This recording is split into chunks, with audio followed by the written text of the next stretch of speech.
Greetings and good afternoon to all, wherever you may be watching from on this beautiful planet that we call Mother Earth.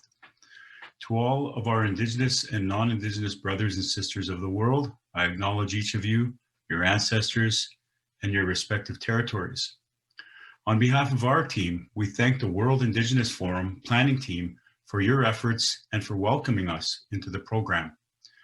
The focus of this presentation is to share where we're at as an Indigenous company and define ways to broaden our networks and collective efforts to achieve success in building our nations through being in Indigenous communities. Again, please let me underscore how privileged my team and I feel about being here with you in this virtual forum. My best to you and yours as you seek to advance your respective agendas over the next couple days. Who am I? Who am I? Of course, my most rewarding role is being a husband, father, and a two-legged friend to some very cool family pets. Education-wise, I've studied social work, business, and public administration and governance, among other career experiences throughout the last 40 years.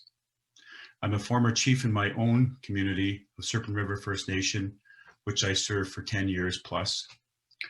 I'm a former regional chief of Ontario and former national executive member at the Assembly of First Nations, who held the national health portfolio on First Nation health for 3 years. I'm now a business entrepreneur working with a great team on advancing Indigenous nationhood. So let's get started by using a definition of nationhood for today's purposes. Nationhood is what defines us spiritually, bringing together families through shared language, heritage, history, geography, and economies. A nation's sovereign and inherent rights are asserted in its nationhood lands and through nationhood laws. And the picture that you're looking at here is my daughter when she was 2 years old, and she saw something across the lake, and I thought it was a profound moment where, she obviously sees the value and the beauty in that, and I, in her looking at it, I felt it was a pretty good capture, and I use it in many of my presentations. So this is me when I was chief of Serpent River, and as you may know, this is Harry's father. Here I'm presenting a 1764 wampum belt teaching to Prince Charles. This is a very significant moment since the Crown has a duty to honor its relationship with First Nations peoples. The relationship was purely a business venture when the British and Europeans first came here to acquire furs. The fur trade would be the first in a long list of transactions formed on bad faith by the Crown. In fact, today's inequity and marginalization of Indigenous businesses can be traced back to the fur trade. So a bit more about that history. The Hudson's Bay Company was founded by a group of businessmen living in London, England, over 350 years ago. Early settlers did not care about treaty rights, and was the goal of making money. And it was the monarch that realized that without treaties, lands could not have been peacefully acquired. Again, this is a very, very important context, is the issue of treaties in Canada. This included stealing Indigenous lands to sell to European settlers. And again, I just want to underscore here with treaties and lands and how they were acquired. Our history with the Crown is a very unique one. It is based on allies.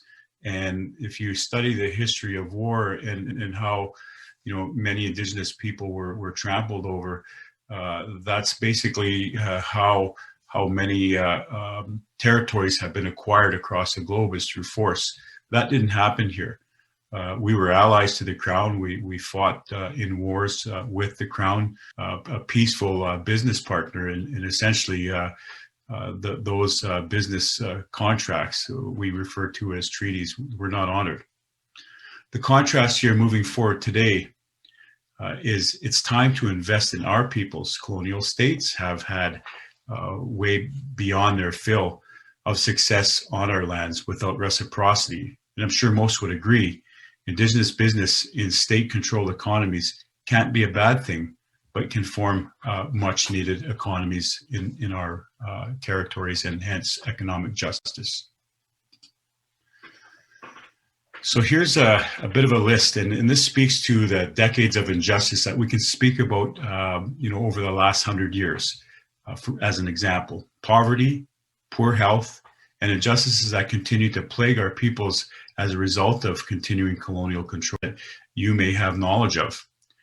While they are all relevant issues to be resolved, the two that I'd like to highlight that are most relevant for today's discussions are poverty and the GDP impact. And what I mean by the GDP is the gross domestic product. For example, in 2019, for health spending in Canada, the price tag of that was $216 billion. The cost of Indigenous health and our portion of investment required doesn't add up. We require a much greater effort among Canada and the private sector to address the healthcare gap among Indigenous peoples. So now we're going to get into a little bit of discussion around the group of companies that we have here. Bimaadzwim, in our group of companies, we are open for business. We believe that any business or any other jurisdiction doing any work with our communities should understand their nationhood condition, goals and priorities, and to an extent, partnerships would be more effective if there was a formal degree of acknowledgement in co-ventures committing to share investments with Indigenous communities where possible, employment, revenue sharing, protected lands, etc. Our group of companies hold to a growing set of values to uphold capacity development in Indigenous communities. One of the things that I can share with you is that we have agreed as a group of companies that we won't do business unless it can somehow relate itself back to or have an impact on the nation building process in Indigenous communities in Canada. So the central company, Bimaadzwim, is also focused on supporting First Nations to become self-governing and economically self-sufficient, which includes a sufficient land base and jurisdictional authority recognized by other nation partners and the private sector. Everyone essentially has an investment role because in nationhood, everyone in the nation should benefit, or at a minimum, everyone must be able to rely on a nation for support, service, security, and subsistence, hence the connection between wellness and prosperity.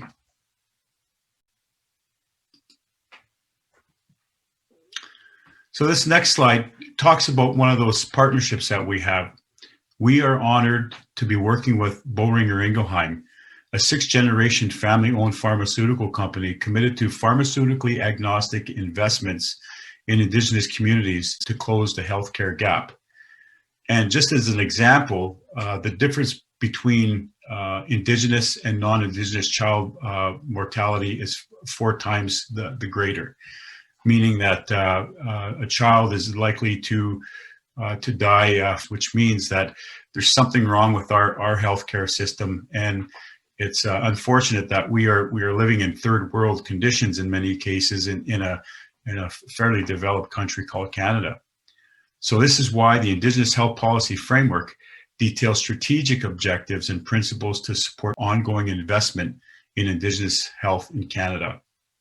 So again, this slide describes our work with this company, and over the last 2.5 years, we've been able to, from the private sector, going into our communities through the work that we're doing as a company to set up the proper policy framework as to how big private sector is able to work in making ethical investments in our communities. Bimaadzwim is also working with First of Health investments towards wellness and prosperity is an important governance priority. So again, this is a very important relationship building issue and process because of the premise that you cannot have prosperity without a degree of wellness. And that has always been the quandary in many of our communities, is that, while there's investment opportunity, while there's growth and development that is right at our doorstep, oftentimes because of the impacts of colonialism, the issue of health is first order change. So again, wellness and prosperity are very much connected, and that's really what is going to be one of the key determinants in how well a nation could develop and move forward. Involving the private sector aligns with both the UN Declaration on the Rights of Indigenous People and the Truth and Reconciliation calls to education, justice, and so on, to be incorporated into corporate policy and core operational activities.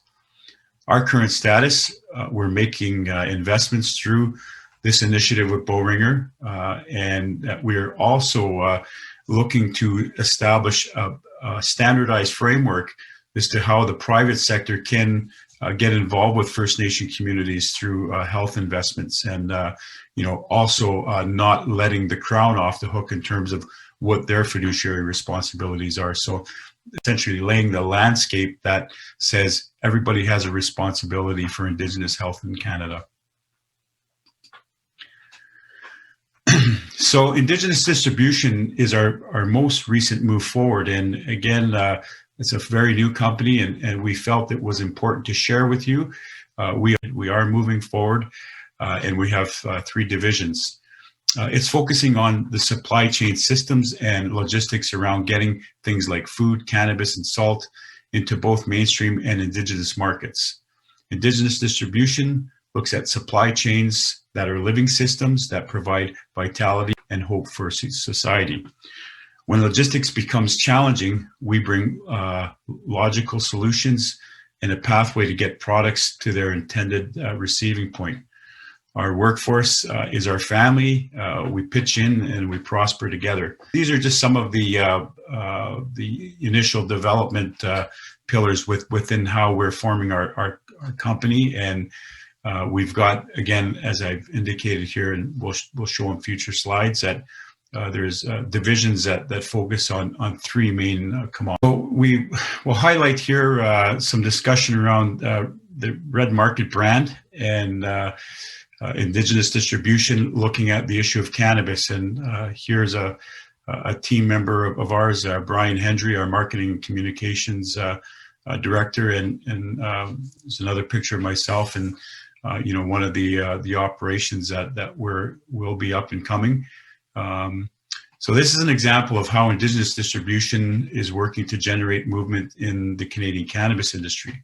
We're working with the only First Nation on-reserve cannabis producer approved by Health Canada, a company called Seven Leaf, and they have been a shining example of how an Indigenous community can, take the processes and the licensing regime of the federal government and build and become a leader in the cannabis industry and of our own people as well. We are not getting into this business to become a non-native licensed producer. We want to establish a First Nation supply chain. So our goal is to create a national supply chain that will eventually become global with our own First Nation brand. And we've begun that work in the Red Market brand incorporated. Our work with Red Market brand is also to delineate ourselves as distinct from the black market cannabis and from mainstream controlled Indigenous companies and markets. So these are statements of commitment on food, salt, and cannabis. Indigenous distribution is committed to providing health and wealth to all those who participate. First Nation companies like ours must be the alternative of the Hudson's Bay Company and focus on prosperity for our peoples. As unfair as the Hudson's Bay Company treated our people, 150 years ago, those companies still exist in our communities today in the remote north. But a community, for example, like Kingfisher Lake First Nation in Ontario, they've just announced that they've expanded and they've built their own store, and they're among a growing number of communities that are saying Hudson's Bay Company is no longer needed here. Northern Stores is no longer needed here. We will actually assert our own economic sovereignty, and we will, have our own food supply chain. So many Indigenous companies today are focusing on this as a targeted outcome, changing lives for the better. So now that I've spent Bimaadzwim in Indigenous distribution, you also saw on the previous slide that we have another entity called the Nationhood Council House. So let's shift a bit here to that of the corporate social responsibility that is so critical when we think about how wealth generation and growth. We have created an NGO, non-governmental organization, nonprofit, and focused on nationhood. It's about the land. The use, connection, and control of land is by far the most fundamentally central and critical struggle faced by Indigenous peoples on Turtle Island and across this beautiful planet we call Mother Earth. NCH is a dynamic, Indigenous-led, not-for-profit body of leading Indigenous lawyers, constitutional experts, policy analysts, and other specialists working to advance Indigenous research with the aim to effectively influence the amendment of Canada's colonial constitutive structures and the Indian Act. And again, I should note, what Nationhood Council House is doing, what I've decided as a Anishinaabe man who was involved in corporate Canada, I felt it was important to build this organization that would focus on moving the yardsticks to create social, economic, and political justice for our people, and issues and constructs like Canada's Constitution and the Indian Act, must be more reflective of recognizing our nationhood rights. And again, it's a very complex but a very necessary discussion that many Indigenous communities across the planet are having, and it's one that we take very seriously. So NCH provides legal support, navigating the court system on land issues, asserting Indigenous constitution and law on land-related disputes, research support, policy research and analysis, and a clearinghouse for information. And again, I just want to give you a little bit of background here. When my political career ended back in 2018, I felt it was very important because I have this passion and this instinct that we need to be working towards nationhood and recognizing Indigenous sovereignty. I felt if I'm going to be getting involved in corporate Canada, that I also have corporate social responsibility that I continue to push forward as a leader for 15 years. So I decided to work with a number of great minds, and we've created this NGO, which will be formally launched in March of this year. And some of the things that we are looking at as priorities, and that we've built proposals and teams, and we're going to be making this part of our launch, is that we're looking at 3 major types of projects: asserting Indigenous harvesting rights, asserting Indigenous land use. So again, in the context of all of these things, we know that the premise and most important foundation is the land.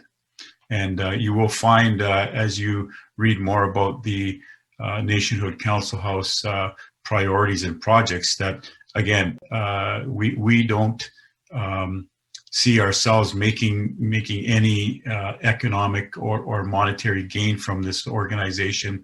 Rather, we feel it's important that we continue to invest in this and ensure that our researchers and our legal counsel and our roster of volunteers, are purely focused on Indigenous nationhood. And that's ultimately our goal, is to see those yardsticks move forward for our communities. We're all gathered here as we not only understand the economic potential of the Indigenous world, ways of going about the future. It's time to now reimagine. Let us make Indigenous nationhood the foundational change maker on this beautiful planet that we refer to as Mother Earth. And again, I would like to thank all of you for listening to the presentation. And again, these are bits and pieces and snippets. And again, we are open to questions, reflections, and comments that focus on, what are those determinants of prosperity, well-being, nationhood, and ultimately a fairer economic marketplace globally for Indigenous people. Again, thank you, and I look forward to your questions.